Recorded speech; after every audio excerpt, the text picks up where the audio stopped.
So ముఖ్యంగా వచ్చే thyroid వ్యాధులు ఎన్ని రకాలో తెలుసుకుందాం. ముఖ్యంగా ఫస్ట్ థైరాయిడ్ వ్యాధి, కామన్గా వచ్చే థైరాయిడ్ వ్యాధిని హైపోథైరాయిడిజం అంటారు. అంటే ఇప్పుడు మనకి ఫర్ ఎగ్జాంపుల్ ఒక మనిషికి 150 పవర్ థైరాయిడ్ ఉత్పత్తి చెందాలి బాడీలో, అది 100 అవుతుంది. అంటే ఏమైంది, థైరాయిడ్ ఉత్పత్తి ఏమైంది, 50 తగ్గింది. అంటే దాని కెపాసిటీ ఆర్ దాని ప్రొడక్షన్ 50 తగ్గింది. సో వాళ్ళకి 100 వస్తుంది బాడీలో. సో దీన్ని హైపోథైరాయిడిజం అంటారు. అవసరమైన దానికంటే తక్కువ ప్రొడ్యూస్ అవుతుంది. సో అప్పుడు ఏమైంది, హార్మోన్ సరైనంత మోతాదులో శరీరంలో లేకపోవడం వల్ల మనకి ఇబ్బందులు వస్తాయి. ఎలాగా, సిమ్టమ్స్.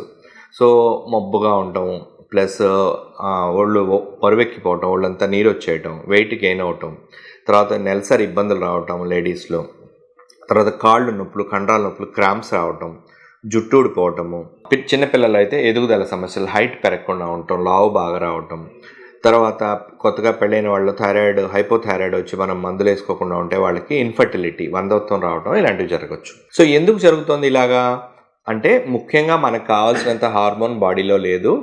సో కాబట్టి హార్మోన్ డెఫిషియన్సీ తగ్గింది, తక్కువ మోతాదులో ఉంది. కాబట్టి పేషెంట్స్కి మనకి ఇబ్బందులు, సిమ్టమ్స్ వస్తున్నాయి.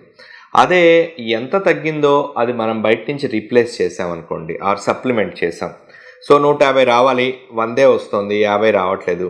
ఆ 50 మాత్ర హార్మోన్నే బయట నుంచి ఇచ్చామనుకోండి, అప్పుడు శరీరం ఏమనుకుంటుంది, నా 150 నాకు వచ్చింది అనుకుంటుంది. కాబట్టి వీళ్ళకి కరెక్ట్గా హార్మోన్ ప్రొడక్షన్ ఉండి వాళ్ళకి సిమ్టమ్స్ ఉండవు, ఇంకా నార్మల్ అయిపోతారు.